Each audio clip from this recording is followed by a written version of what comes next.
Direkap oleh Ditkrimum Polda Jawa Tengah telah mengungkap kasus tindak pidana perbuatan cabul anak di bawah umur. Karena buat kami ini serius. Anak kita itu perlu kita lindungi, bukan untuk dikerasi dalam kondisi apapun. Kami membuka ruang untuk melapor dan publik mesti berani pada orang tua agar selalu komunikasi dengan anaknya secara intens. Kami akan melakukan evaluasi terhadap sekolah tersebut dan kita akan turunkan tim dari evaluasi apakah masih layak untuk dilaksanakan proses belajar mengajarnya atau kita tutup.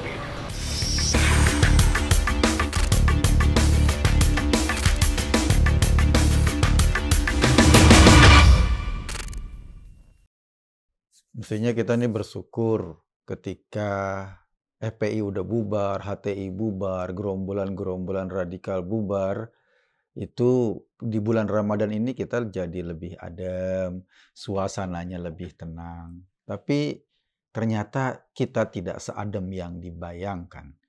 Justru pada bulan ini ada beberapa kasus yang mengatasnamakan agama yang bikin kita sakit hati. Yang bikin kita meringis, malu mengaku sebagai orang yang beragama, khususnya yang beragama Islam. Pertama, ini kejadian lagi, ada pencabulan santriwati di Batang, Jawa Tengah. Pelakunya adalah seorang pengasuh pondok pesantren, namanya Wildan Masuri, usianya 57 tahun. Dia mencabuli setidaknya 17 orang santriwati dan hampir semuanya masih di bawah umur. Modusnya macam-macam. Modusnya katanya ini para santriwati akan kecipratan karomah. Karomah dari ustadznya yang sangean, gitu. Karomah dari orang yang mengaku sebagai ustadz, sebagai tokoh agama, dan bagaimana cara nyipratin karomahnya, ya bersedia untuk dicabuli. Ini kan keterlaluan.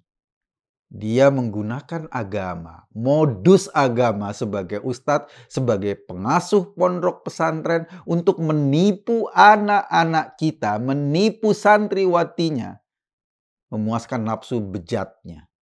17 orang nggak sedikit jumlah itu. Kita nggak tahu jumlah sebenarnya. Karena itu Gubernur Jawa Tengah Ganjar Pranowo langsung turun bagaimana memitigasi masalah ini. Langsung turun untuk memberikan bantuan hukum kepada para korban. Juga membantu untuk menghilangkan trauma para korban. Juga membantu untuk para korban bisa menghadapi masa depannya lebih baik. Karena ini adalah pelecehan yang luar biasa. Mestinya lembaga-lembaga pendidikan, apalagi lembaga pendidikan yang mengatasnamakan agama, ya harusnya mereka melindungi anak-anak kita, memberikan bekal akhlak, memberikan bekal perilaku, pengetahuan yang bagus. Ini malah enggak, justru atas nama agama, atas nama ustadz, atas nama kiai, atas nama pengasuh pondok pesantren, itu digunakan untuk menipu orang, menipu korban. Tentu saja hubungan relasi kuasa antara murid dan guru, antara santri dan ustadznya, antara pelajar dan yang membimbing ini terjadi.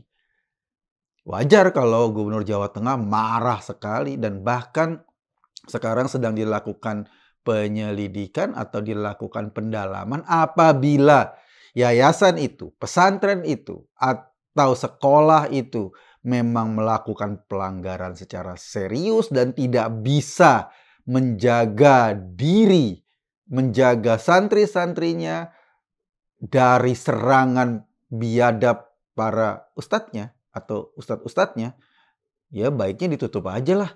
Karena memang nggak berguna sama sekali lembaga pendidikan kayak gini. Nggak berguna untuk memberi manfaat kepada murid-muridnya, nggak berguna untuk memberikan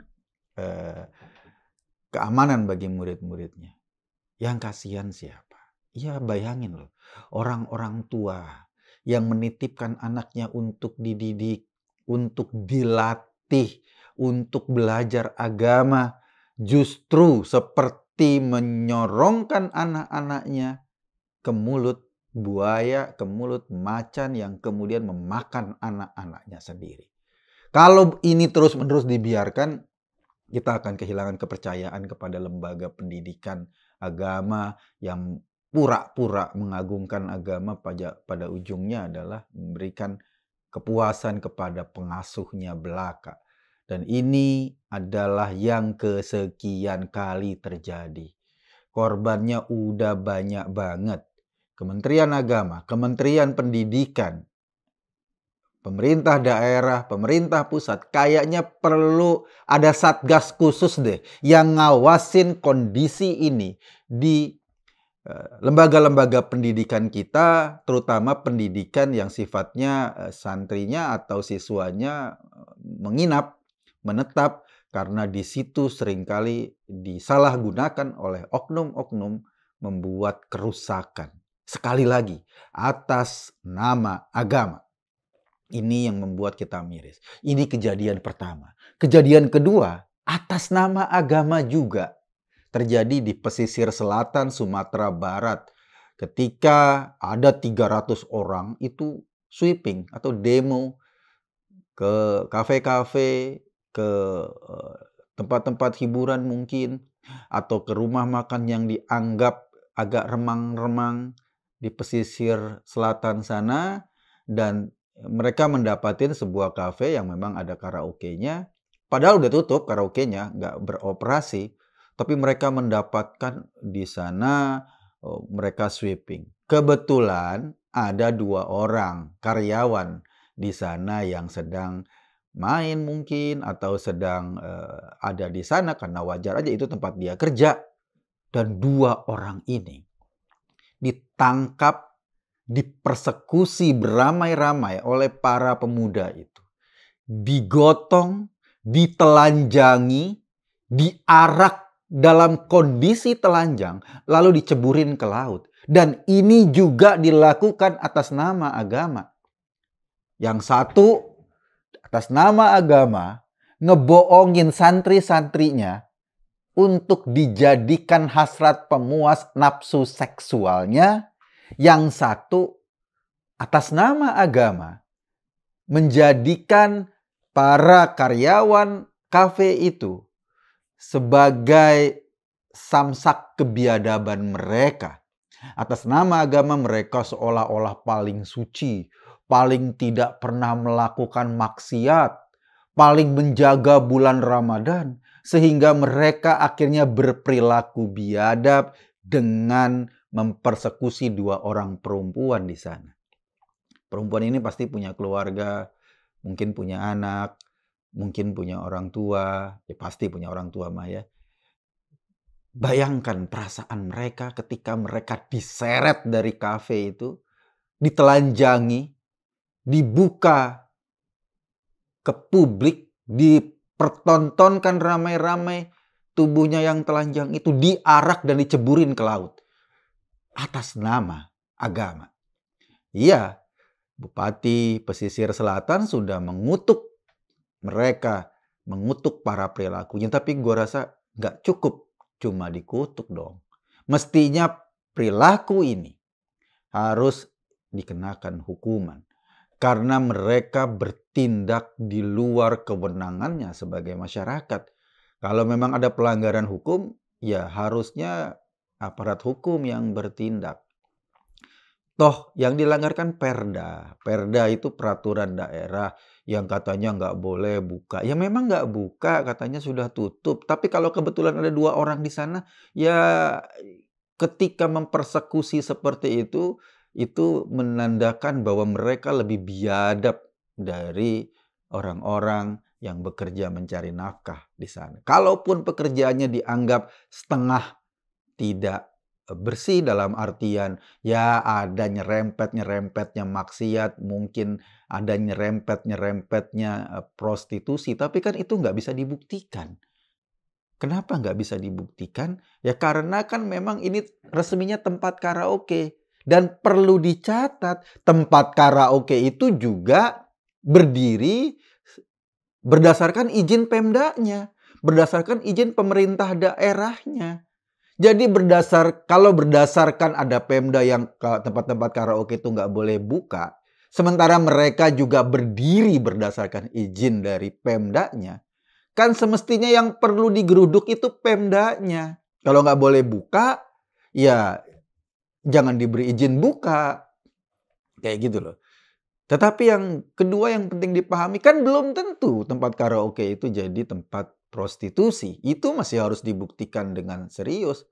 Ketika orang-orang itu datang ke tempat karaoke itu, mengarak 2 orang perempuan itu, pertanyaannya, kayaknya mereka semua ini adalah pelanggan karaoke itu. Kenapa? Karena mereka tahu tempat karaoke itu jadi tempat kayak begituan. Misalnya, dengan asumsinya kan kayak gitu. Kalau mereka bukan pelanggan, mereka tahu dari mana? Kalau mereka merasa suci sendiri dan bukan bagian dari kelompok itu, tetapi ketika mereka mengarak 2 perempuan ini ditelanjangi, dilempar, mereka, saya berani bilang, mereka jauh lebih biadab, jauh lebih kotor, jauh lebih rusak mungkin dari orang-orang yang bekerja di tempat karaoke itu demi nafkah, demi meneruskan hidupnya, demi mencari makan.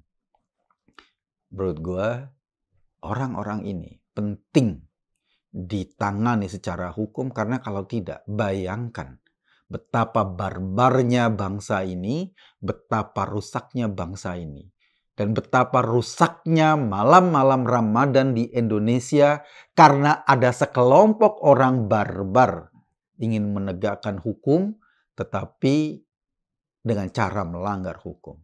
Ramadan ini mestinya kita jauh lebih nyaman karena sweeping sebagian besar sudah tidak ada. Tapi ternyata kebiadaban masih ada di depan mata kita, dan justru kebiadaban itu dilakukan atas nama agama.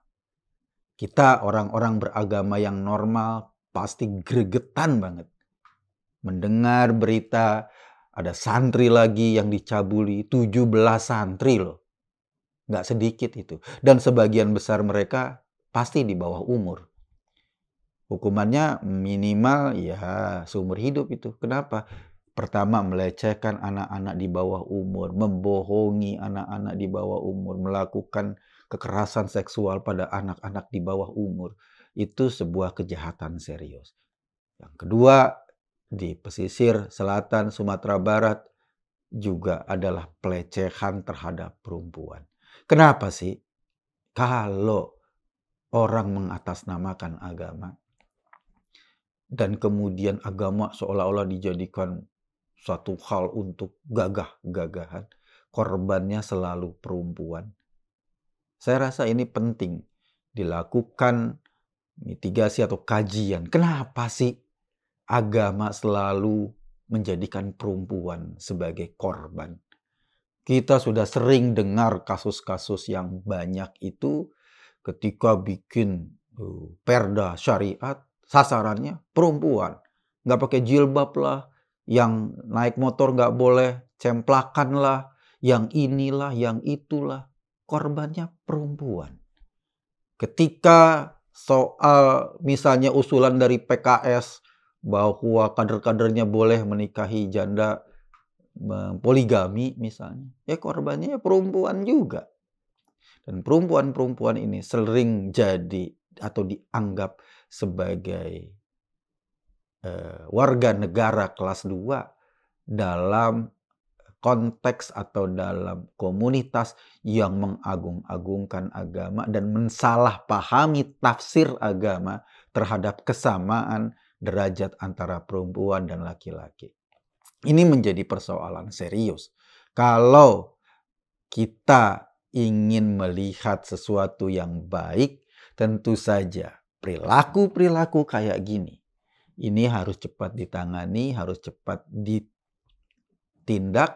Kalau tidak, mereka lah sebetulnya para perusak agama. Karena perempuan-perempuan selalu jadi korban, selalu jadi orang yang disisihkan, selalu menjadi orang nomor 2 kalau kita bicara agama. Kayaknya ada kesalahan serius dalam tafsir agama tentang perempuan. Buktinya, ya perilaku-perilaku kayak gini imbasnya. Kalaupun mungkin orang bilang perilakunya ya salah dong, mempersekusi santri atau mencabuli santri, mempersekusi karyawan karaoke, itu perilaku yang salah. Tapi menurut saya itu bagian atau imbas dari tafsir agama yang selalu meminggirkan peran perempuan menjadi makhluk yang tidak sederajat dengan laki-laki. Akhirnya ya mereka semua jadi korban. Saya Eka Kuntadi hanya mengajak Anda berpikir, kesimpulannya terserah Anda. Terima kasih.